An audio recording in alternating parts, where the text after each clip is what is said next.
Hello क्या statement दिया वो सही था गलत था? अच्छे माहौल में चुनाव हो, बेहतर उम्मीदवार चुनाव जीते और हम सब कांग्रेस पार्टी के लिए मिलकर काम करते हैं कि सरकार। हेलो हेलो अरे साहब, शब्दावली की आप बात कर रहे हैं, कुछ शब्दावली आपके खिलाफ बहुत रही जब आपने आवाज उठाई, मुद्दे उठाए। मुझे खड़गे जी ने कहा माफ करो, भूलो, आगे बढ़ो। मैं उस लाइन पर चल रहा हूँ। माफ करो जी कहा किसी ने, भूल जाओ, आगे की तरफ देखो। और मैं तो अपने शब्दों के लिए जिम्मेदार हूँ। कोई और क्या बोलता है ये बहुत महत्वपूर्ण नहीं है। हमें तो पार्टी को जिताना है, सरकार बनानी है, ताकि 2024 में इंडिया की सरकार बने, कांग्रेस की सरकार बने और बीजेपी को हम चुनाव हरा पाए। तो पायलट सब भूल गए हैं क्या? मैंने कहा ना, मुझे कहा गया है खड़गे जी, राहुल जी ने, माफ करो, भूलो, आगे बढ़ो। तो इस बार चेहरा कौन रहेगा सर? चेहरा पार्टी का कोई ऐसा घोषित होता नहीं कभी भी। हम मिलकर चुनाव लड़ेंगे। बहुमत आने के बाद जो विधायक चाहेंगे, जिसको नेतृत्व जिम्मेदारी देगा, वो सरकार का नेतृत्व करेगा। अच्छा, लेकिन मैंने अभी लोगों से बात की, लोग कह रहे हैं कि हम सचिन पायलट को मुख्यमंत्री देखना चाहते हैं। अब लोगों की भावना अलग हो सकती है, लेकिन प्रक्रिया पार्टी में ये है कि चुनाव जीतने के बाद बहुमत आता है और बहुमत के आधार पर नेतृत्व तय करता है कौन सरकार को लीड करेगा। तो ये थे सचिन पायलट, जिनका कहना था कि बहुमत के आधार पर तय होगा कौन नेता बनेगा, कौन मुख्यमंत्री बनेगा। कैमरामैन भवानी सिंह शेखावत के साथ अमर पुष्पेन, टाइम्स नाउ लखनऊ। जिस प्रकार से आज रैली में लोगों की भीड़ उमड़ी है, क्या कहना है आपका? क्योंकि आज नामांकन है। जनता का आशीर्वाद है। टोंक के लोगों ने बहुत प्यार दिया और मैंने पूरी ताकत के साथ पूरे मन से यहाँ पर काम किया।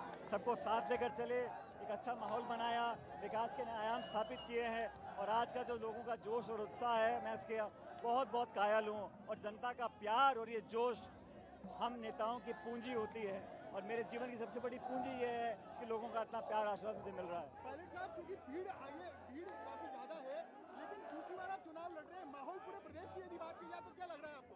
सरकार दोबारा हम लोग मनाएंगे। पिछली बार हम चुनाव हारे थे तो सिर्फ 21 विधायक रह गए थे। वो स्थिति दोबारा ना हो, इसके लिए मिलकर काम कर रहे हैं। और इस बार सरकार हमारी बने, बहुमत के लिए हम पूरी कोशिश कर रहे हैं। बीजेपी में बहुत ज़्यादा बिखराव टकराव है। मुझे लगता नहीं कि बीजेपी का यहाँ कोई पार पड़ने वाली है। सरकार कांग्रेस पार्टी की बनेगी। पायलट साहब, बिखराव की बात आपने बीजेपी में कही, लेकिन सियासी गलियारों में चर्चा यह है कि कांग्रेस के भीतर भी अशोक गहलोत और सचिन पायलट के बीच में जो मतभेद है वो भले ही खत्म हो गया, लेकिन मतभेद अभी भी जारी है। हमारा कोई ना मनभेद है, ना मतभेद है, ना कोई गुट है। हमारा सब, मैंने कहा, सोनिया जी, राहुल जी, खड़गे जी का गुट है। हम सब मिलकर काम कर रहे हैं, हर उम्मीदवार को जिताने की कोशिश कर रहे हैं। टिकट एक व्यक्ति को मिलेगा, लेकिन पूरी पार्टी साथ लगेगी और बहुमत लेकर आएंगे हम लोग। पायलट साहब, बीजेपी में इस बार कोई चेहरा घोषित नहीं किया गया। पिछले 2 चुनाव में चेहरा घोषित करके चुनाव लड़ा गया, और कांग्रेस की भी क्या स्थिति रहेगी, क्योंकि चेहरा किसी के सीएम के लिए घोषित नहीं किया गया? ये परंपरा पार्टी में है नहीं घोषित करने की। विधायक जीतने के बाद तय करते हैं, पार्टी नेतृत्व तय करता है कौन लीड करेगा। अभी हम सब पार्टी को जिताने में लगे हुए हैं।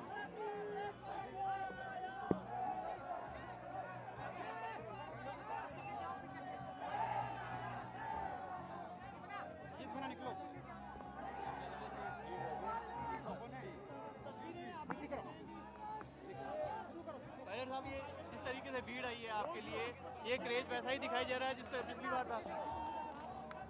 लोगों का प्यार है, आशीर्वाद है, ये जोश, ये उत्साह, मेरी सबसे बड़ी पूंजी जनता का आशीर्वाद है। और यहाँ पर जो हम लोगों ने काम किया है, लोगों को साथ लेकर चले हैं, बिना भेदभाव के विकास हुआ है, लोगों ने इसको अप्रिशिएट किया है। और काम के आधार पर क्षेत्र में हमारा जो डेवलपमेंट का एजेंडा रहा, सबको मान सम्मान देने का एजेंडा रहा, उसके आधार पर लोग आज हमारे साथ खड़े हैं। मुझे इस बात का बहुत संतोष है और बड़ी विनम्रता से मैं कहना चाहता हूँ कि जनता का ये जो आशीर्वाद मिल रहा है, ये मेरे लिए बहुत बड़े आशीर्वाद के रूप में है। पेपर लीक जैसा मुद्दा आपने उठाया सर, अब ये बड़ा इशू बन चुका है। पेपर लीक वाला मामले में अब तक क्या रहा, क्योंकि बड़ा इशू है, लगातार बीजेपी भी इसको उठा रही है। मैंने पहले भी कहा था, ये जनता का इशू है। इसमें मैं समझता हूँ, मैंने पहले भी आपको रखा, आज भी रख रहा हूँ कि बच्चों के, लड़के लड़कियों के भविष्य के साथ तो खिलवाड़ नहीं कर सकता। और अगर कोई करता है, उस पर सख्त कार्रवाई होनी भी चाहिए। लेकिन अभी जो बीजेपी ने किया है, चुनाव की घोषणा होने के बाद छापेमारी कर विपक्ष को, कांग्रेस के नेताओं को जो डराने का काम वो कर रही है, उसको कोई अप्रिशिएट नहीं करता है, गलत है। लेकिन सर, ईडी तो लगातार एक के बाद एक मंत्री लेके आ रही है। ईडी का कोई स्टेटमेंट आया है क्या? ईडी ने कोई वक्तव्य दिया है?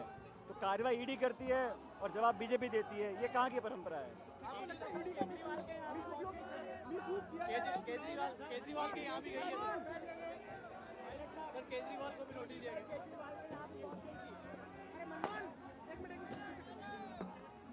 कहा बहुमत बहुमत आने के बाद सभी विधायक बैठकर निर्णय करेंगे और कांग्रेस लीडरशिप तय करेगी कि कौन नेतृत्व करेगा। अभी हम सबका ध्यान और फोकस होना चाहिए चुनाव जीतने के लिए। पायलट साहब, बड़ा सवाल ये है कि पिछली बार एक सर मेरा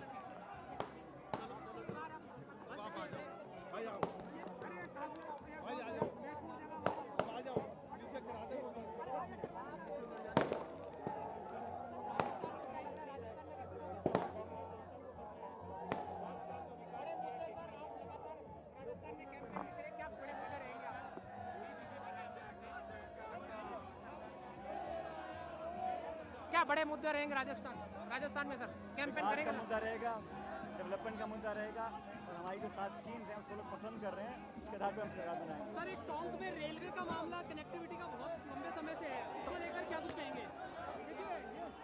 सर, एक रेलवे कनेक्टिविटी का मामला बहुत टाइम आपने पहले भी हमने पास करवा रखा है, लेकिन केंद्र सरकार उस पर बैठी हुई है, कर नहीं रही। ये जवाब देना पड़ेगा केंद्र सरकार को। चलो अरे भाई, अरे उठो यार,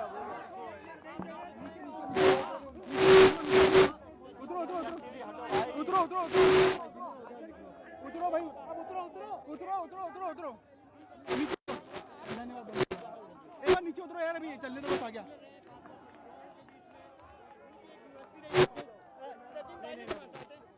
पायलट साहब, एक सवाल लिखिए। उतरो यार, उतरो ना। हाँ तो लगे तो उतरो।